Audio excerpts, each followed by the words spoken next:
همیشه کنار ما هستند. حضور شما باعث دلگرمی ماست. قبل از شروع یادتان نرود کانال دوم ما را حتما دنبال کنید تا اگر روزی نتوانستیم در این کانال ادامه دهیم فعالیتمان قطع نشود. امروز می‌خواهیم برویم سراغ کانال محمد، همان محمدی که در روستا او را با نام بچو صدا میزنند و همه او را با همین اسم میشناسند. مدتی است که بین او و خدیجه اختلافاتی پیش آمده، اما مثل همیشه جلوی دوربین همه چیز آرام و بی‌حاشیه نشان داده می شود. در این قسمت جان بیبی و شیروان با پفک‌های معروفشان وارد صحنه می شوند. پفک‌هایی که انگار برایشان حکم گنج دارد و هر بار با آنها یک داستان تازه می سازند. همین صحنه هاست که ما را کنجکاو می کند. ببینیم پشت این نمایش ها چه می گذرد. در ادامه همراه ما باشید تا با این کانال همراهی بشیم و آن را دقیقا بررسی کنیم و ببینیم چه چیزهایی گفته می شود و چه چیزهایی پنهان می ماند.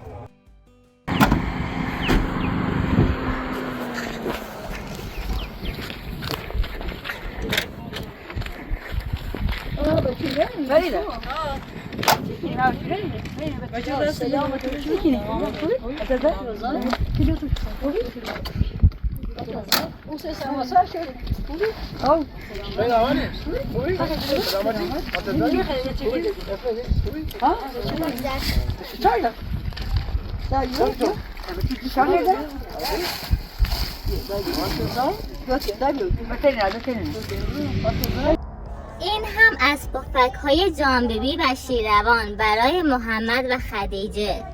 واقعا خانواده پرن با آن ثروت بزرگ و درآمد ماهانه بالای $60,000 باید برای این خانواده پفک $1 بیاورد. این رسم مهمان نوازی است یا فقط یک صحنه سازی برای جذب بازدید؟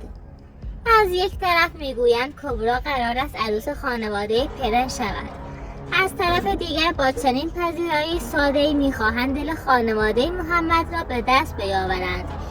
این رفتار بیشتر شبیه یک سناریوی از پیش نوشته شده است تا یک دیدار واقعی.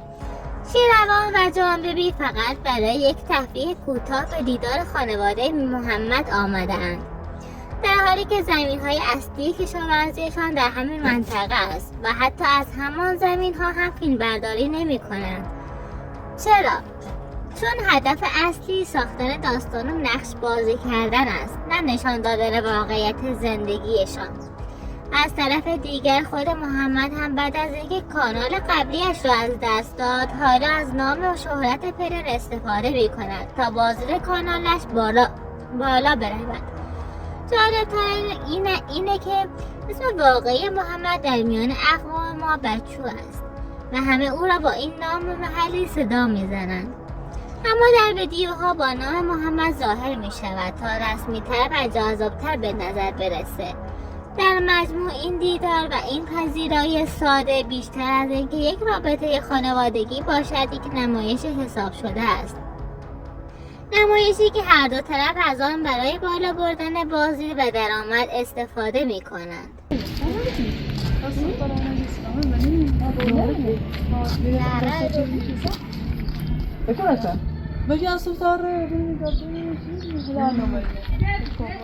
نه نشینی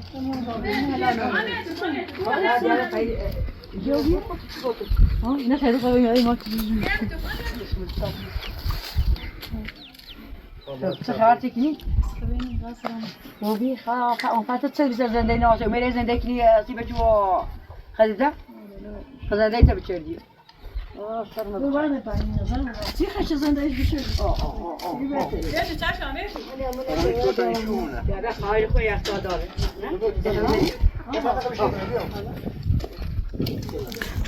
دو مقربون ازم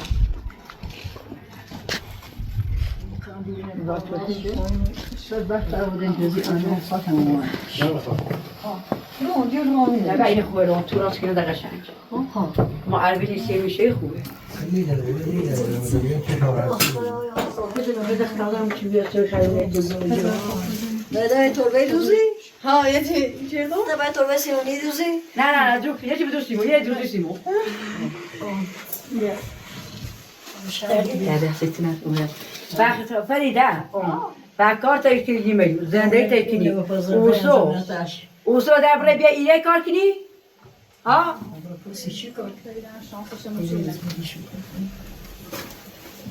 نه بس این چی چیزیش بود؟ میشیش. میاد سیمون چی بسیاری نیازه. معمولا چیزی که کومزی که استعمالش شه. چه هفته دیو سیمون ما در ما صوتش. بده سری قشنگ دوزی آلشی بده. همیو؟ خود دست داره که بدوزی قشنگ. در راه چه میخواد؟ راه زیاده ده. لکن کار داره. داشیران بای بای جده. ایتونو دستیش خیلی ایرو ها ایتونو فراخه بدمش رو بالا بود نه نه یه دکتری بودیو.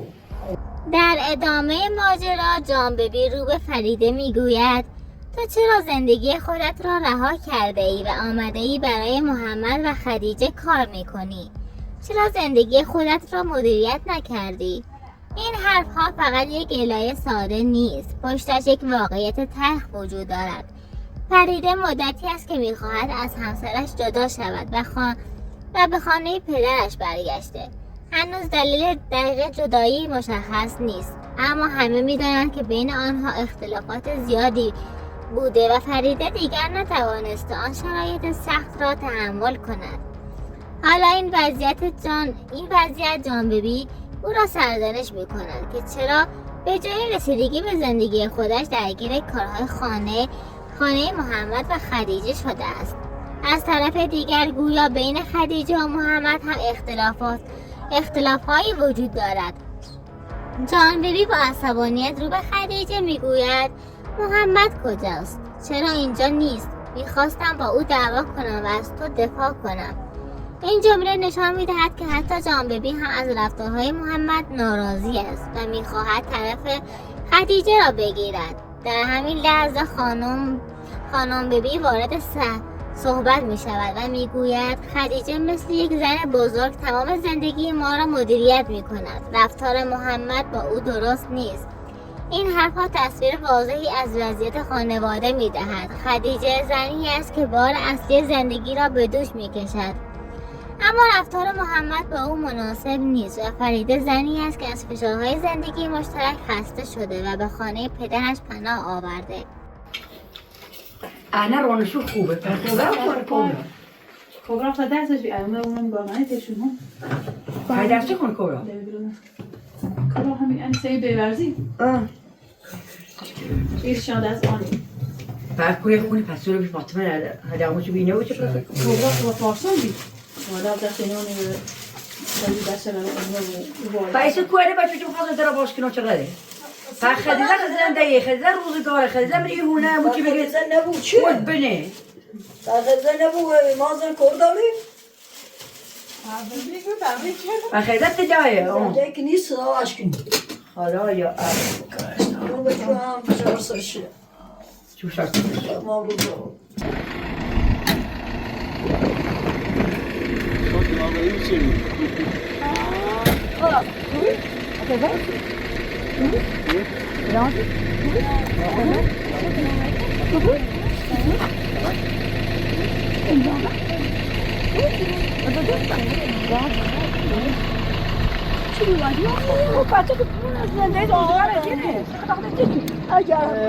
هفتاد آذر کور بیام هفتاد آذر بیام یادمون خدیجه رو تیجه شد من احسان من ما افسر روز مورد لا ما اتا هیچ ابو احسان ولا هیچ روز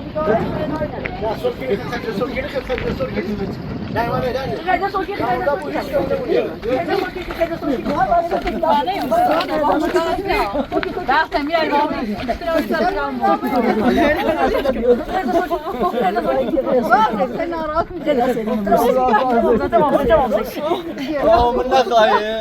بدو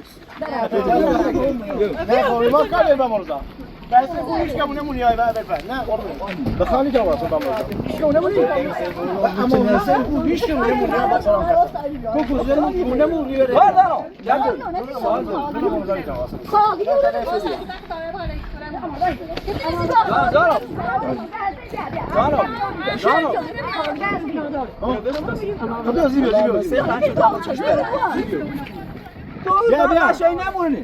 نه گوش کن نه مثل تو دوری من تو بزنی مزر سیسه این گوشه در گوشه نه با مرزان مرزان اینجا مثلا بخورم اینجا تو بچون اینجا مثلا بخورم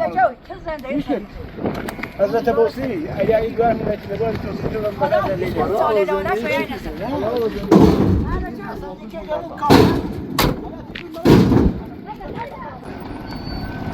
هذا شو ما يبي سر روزگار مراد سینه سال دیگه خدا هیچ زندگی سال لاله به نده نه ما مالک نه ما سیتره آخر شو نیست میگم ما على اون هذا مكانه وش هذا شو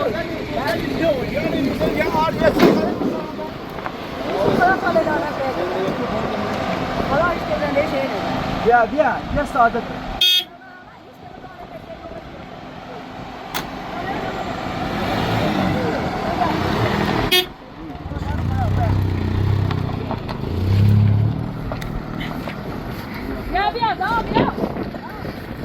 در پایان دیدار وقتی جان بیبی و شیروان خواستند رفع زحمت کنند کاملا مشخص بود که از همان پفک‌هایی که آورده بودند خجالت می‌کشیدند. حتی نمی‌خواستند دوباره با محمد روبرو شوند و سعی کردند سریعتر از خانه بیرون بروند. اما درست در همان لحظه محمد سر رسید و مجبور شدند با هم سلام و احوال پرسی کنند. جان بیبی هم که همیشه زبانش تند است این بار تلاش کرد میان محمد و خدیجه آشتی برقرار کند.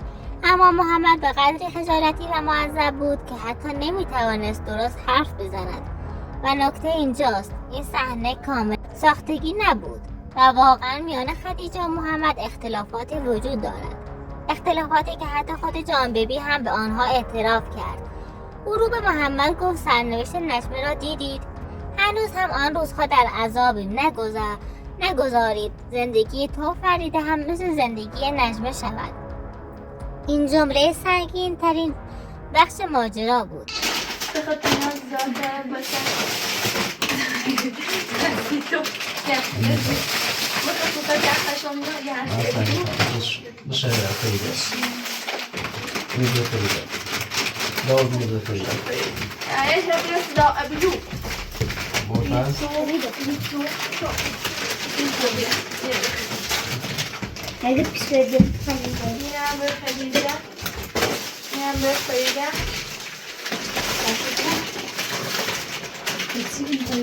رأيت هم بروشو یه هم سکنم بیدو پریو برداشت یه بیدو رأيت هم بروشو خودت این نشمه باز چیزا مانده رأيت هم بروشو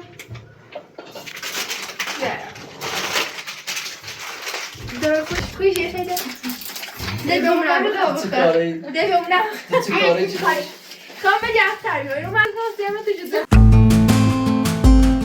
بینندگان عزیز همانطور که دیدید محمد از همان لحظه اول در فکر فرو رفته بود. وقتی دید آنها فقط با 2 تا پفک آمده اند در ذهنش 1000 سوال چرخید. چرا با این وضعیت آمده اند؟ چرا اینقدر ساده؟ و مهمتر از همه چرا باید جلوی دوربین چنین صحنه‌ای ثبت شود؟ محمد واقعا خجالت میکشید، نه از پفک‌ها بلکه از اینکه قرار است مردم فکر کنند دخترش قرار است عروس خانواده پرن شود. اما هنوز هیچ چیز مشخص نیست. از نگاه‌های محمد کاملا میشه فهمید دلش آشوب است و اصلا مطمئن نیست این وصلت به سرانجام برسد. طبیعی است که نگران آینده کبرا باشد، مخصوصا وقتی میبیند دخترش هنوز جوان است و باید با دقت و آرامش بیشتری تصمیم بگیرد. محمد میداند که یک انتخاب عجولانه میتواند مسیر زندگی کبرا را تغییر دهد. برای همین در تمام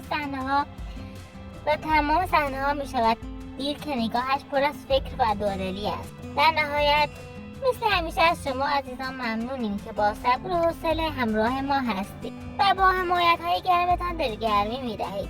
مراقب خودتون باشید و تا دیدار دوباره خدا نگهدار.